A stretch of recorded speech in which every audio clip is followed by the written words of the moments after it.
Join us in the spirit of meditation, reflection, or prayer as we deepen into our service and share our opening words for this morning. We are here to abet creation and to witness it, to notice each thing so each thing gets noticed. Together, we notice not only each mountain shadow and each stone on the beach, but we notice each other's beautiful face and complex nature so that creation need not play to an empty house. We light our chalice this morning with a reading from the Reverend Fulgence Najamana, who founded the first Unitarian church in Burundi. During the 2015 Burundi unrest, Najamana was imprisoned for suspected support of opposition parties. Unitarianism is a small, distrusted minority religion in Burundi, and members of the church are targets for government-supporting forces. Najamana was taken from his church office and detained for 9 days. After an international campaign of letter writing and petitions, Najamana was freed and fled the country. He now lives and preaches in Canada. We light our chalice today in hopes that Burleigh County can see their way clear to welcome refugees. Najamana writes, "When strangers meet, endless possibilities emerge. New experiences, new ways of understanding, and new ways of taking action. When strangers meet, each pays special attention to the other. Each is called to serve something larger than the self. Today, this morning, let's light the chalice for openness, for willingness to grow, for rich curiosity, and for common purpose." Good morning. Good morning. So the naturalist John Muir once said, "I'd rather be in the mountains thinking about God than in church thinking about the mountains." I grew up hiking with my family in the mountains of Colorado. I also grew up in Unitarian Universalism during the years when it was largely a humanist religion, at least in the West. Although I do not disagree with any of the tenets of humanism and hold them dear, it was never a label that I took for myself. I was content just to be a UU. But that changed when I discovered religious naturalism. Now I consider myself a Unitarian Universalist religious naturalist, because what, Unitarian Universalist wasn't already a mouthful. For me, religious naturalism feels like next step humanism. It does not ask us to reject humanist tenets, but I think it grounds the ideas in a larger, more affirming framework. Religious naturalism is an articulation of what I already believed, but never had the language for.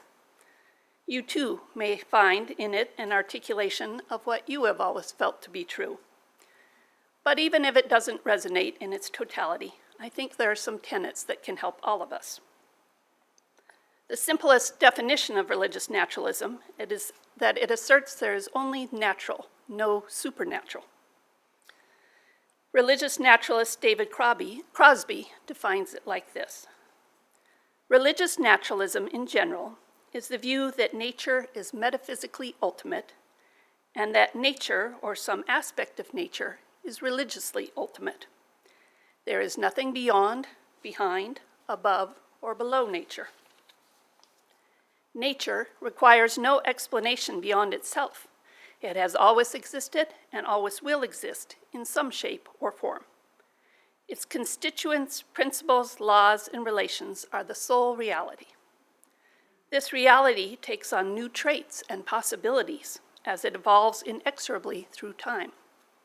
Human beings are integral parts of nature, and they are natural beings through and through. They, like all living beings, are outcomes of biological evolution. They are embodied beings whose mental or spiritual aspect is not something separate from their bodies, but a function of their bodily nature." There is so much to love in that definition. Nature is religiously ultimate. This planet, right here, is our spiritual home. There is nothing beyond nature.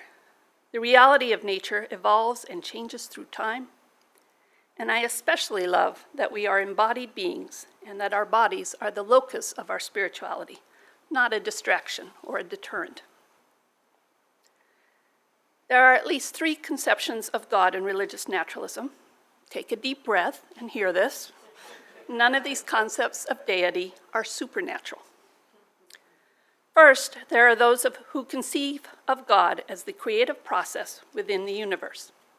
For example, theologian Henry Nelson Wyman says, "How can we interpret what operates in human existence to create, sustain, save, and transform toward the greatest good, so that scientific research and scientific technology can be applied to searching out and providing the conditions, physical, biological, psychological, and social, which must be present for its most effective operation? This operative presence in human existence can be called God." So this concept is more God the verb than God the noun. Second are those who think of God as the totality of the universe considered religiously. For example, theologian Bernard Loomer writes, "The world is God because it is the source and preserver of meaning, because the creative advance of the world in its adventure is the supreme cause to be served, because even in our desecration of our space and time within it, the world is holy ground, and because it contains and yet enshrouds the ultimate mystery inherent in existence itself. God symbolizes this incredible mystery. The existent world embodies it. The world in all the dimensions of its being is the basis for all our wonder, awe, and inquiry." And a third type of religious naturalism sees no need to use the concept or terminology of God. Biologist and religious naturalist Ursula Goodenough writes, "For me, deism doesn't work because I find I can only think of a creator in human terms. And the concept of a human-like creator of muons and neutrinos has no meaning for me. But more profoundly, deism spoils my covenant with mystery. To assign attributes to mystery is to disenchant it and take away its luminance." Within religious naturalism, then, God can be process, God can be equivalent to the universe, or you might find the concept of God not all that useful. The creation story of religious naturalism is the Big Bang and evolution. I want to spend a little time talking about these things because I think the most beautiful and useful ideas of religious naturalism come out of this story. In the beginning was the Big Bang. 15 billion years ago, there was a small speck, incredibly dense and incredibly hot. It was 1 with 29 zeros after it, degrees hot. If you know what that number is called, you can tell me after the service. This small, super dense, super hot speck doesn't actually explode with a bang, but compressed space begins to expand at an astonishing speed and takes everything with it. Almost instantaneously, subatomic particles are formed, and these tiny particles are the first building blocks of the universe and all we're going to get. Over time, gravity in the midst of gas and dust pulls together material to form our solar system. That happens about 10 billion years ago. And voila, a planet that we call Earth is formed. But there's no life yet. So the world begins with physics, but the introduction of chemistry is what allows for life. Chemistry generates the building blocks of life and allows these blocks to assemble. Goodenough writes, "The molecular building blocks for Earth life are thought to have been generated in 2 factories. The first are tiny specks of matter about the size of talcum particles called interstellar dust because they form huge clouds of matter between the stars, soaking up the elements released from stellar catastrophes. Since they are floating out in space, the specks are inherently cold. But as they are pulsed with radiation from nearby stars, they heat and cool and heat and cool, and this energy flow allows hundreds of different kinds of complex molecules to form on their surfaces. As comets and meteors passed through the interstellar clouds and then crashed into Earth, they brought with them large cargoes of such building blocks to be used by incipient life. So this is where we get the notion that we are made of stardust. Goodenough adds that the second factory is the deep fissures in the Earth where water seeps down and heats and then circulates. And this provides energy flow on Earth. This is the primordial soup, and it's full of sugars and amino acids and nucleotides. And those turn out to be the things you need to create life. At first, we had unicellular organisms that could not replicate. But then organisms began to combine and specialize and to be embodied in differentiated cells. Some began to have unique functions. Some carried code, some could replicate. From the beginning, these cells could value one thing over another, turning towards or away from different stimulus, much the way a plant turns towards the sun. And this might be the origin of consciousness and imagination. So we travel from a finite set of elements to a modest precursor of unicellular creatures to bacteria, and then from those beginnings come all the extraordinary diversity of life on Earth. All that combining and specializing and valuing eventually leads to bison and herons, cottonwoods, peanut turtles, wild prairie roses, and a group of Unitarian Universalists and their friends sitting in Bismarck who are self-aware and awash in possibility. Isn't that extraordinary? In biology, phylogenetics is the study of the evolutionary history and relationship among individuals and groups of organisms. And my poster is the phylogenetic tree of life. Let's see if we can you hear me? Is that working? All right, so you see at the center are the things that came before bacteria, and then everything evolves from that, out and out and out. And you can come up afterward, and all around the edge, actually legible if you get close enough, are different species. And you are here.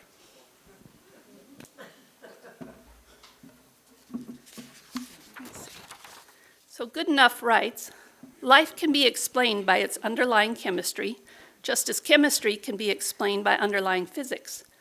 But the life that emerges from the underlying chemistry of biomolecules is something more than the collection of molecules.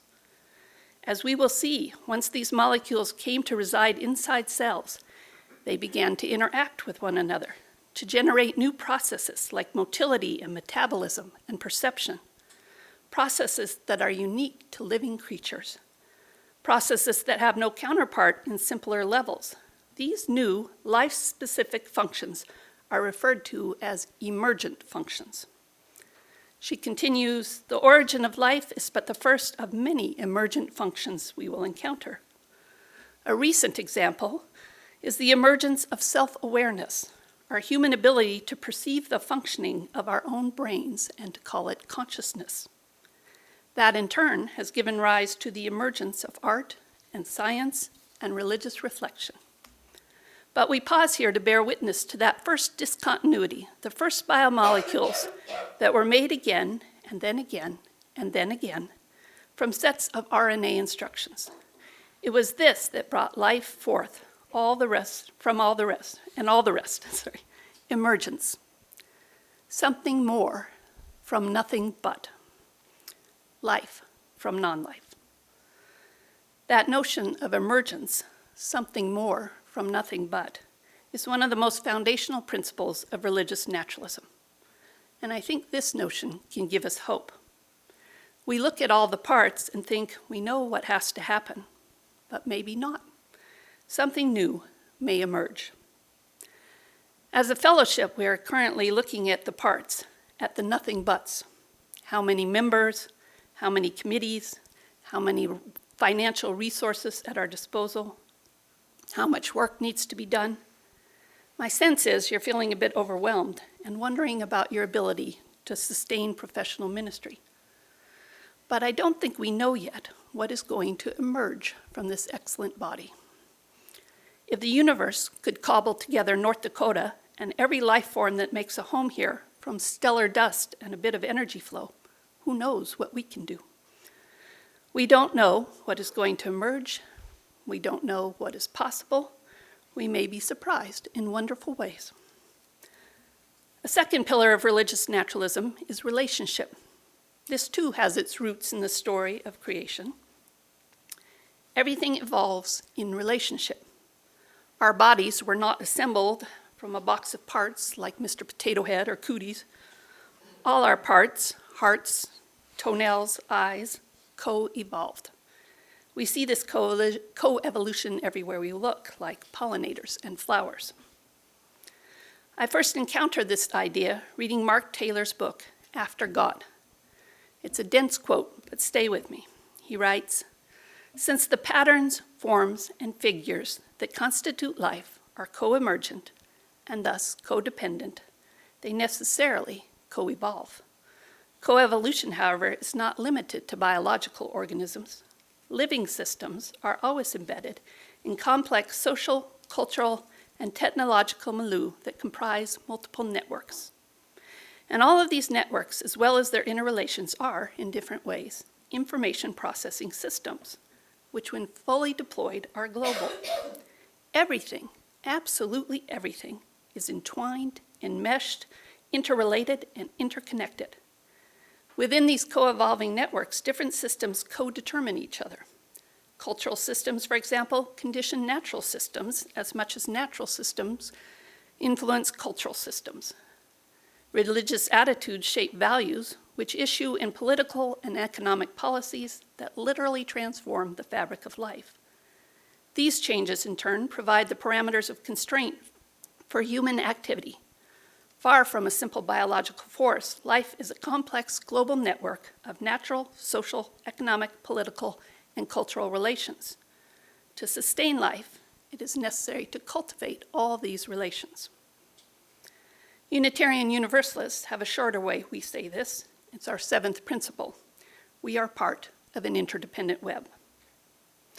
I'm astounded every day that people do not think that the catastrophic reduction in bird and insect species we are witnessing has anything to do with people, as if somehow our fate is not interconnected. At the pipeline hearing a few weeks ago, the public was instructed that we are only considering a pump station, not climate change, as if there were no connection between doubling the flow of oil and the climate. If there is any silver lining to the climate crisis, it may be that we as a species will wake up to the fact that we are part of an interdependent web and that we depend on that web for our survival. I find hope in relationships as well. What we put into our relationships matters. We are part of the coevolution of the planet.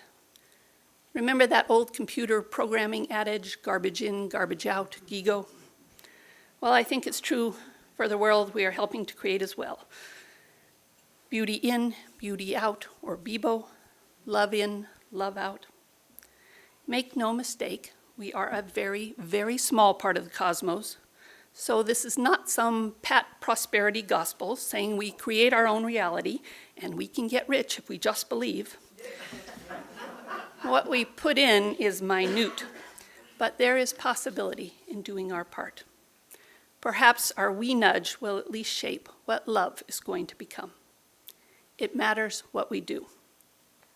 We can't know what will emerge from our relationships.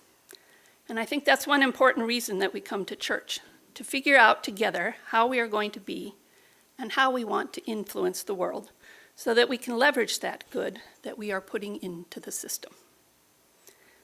A third pillar of religious naturalism is that we live in an ambiguous world. This is one of the main reasons I'm a Unitarian Universalist. When I'm exploring religions, I like to know what they have to say about children who die. I went to a memorial service for a 4-year-old once, and the minister was telling the mother to thank God for taking her child home. I also knew the aunt of a 3-year-old that drowned. They brought back her poor body, but not her mind. Her aunt was telling me that the little girl's father had been brought to the Lord through this experience. I don't know about you, but I want no part of a God that kills children to bring about obedience. On the other hand, my father once attended the memorial service for the child of one of his coworkers. A UU minister presided. He said, There is nothing I can say that will make this okay. It is not okay. I am at home in a faith that acknowledges that some things will never be okay. There is pain and suffering in this life, and that's just the way it is. There is also evil that is not going away. Religious naturalist David Crosby writes, "I do not sentimentalize, minimize, or underestimate the dire threats of evil in this book.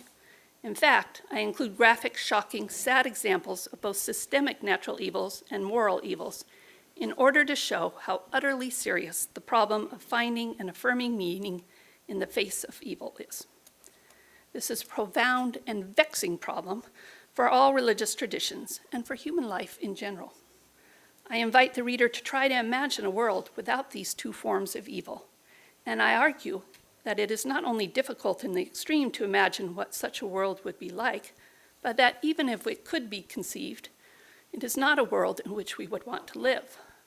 Most of the goods that we now instinctively cherish and take for granted would be absent in such a world.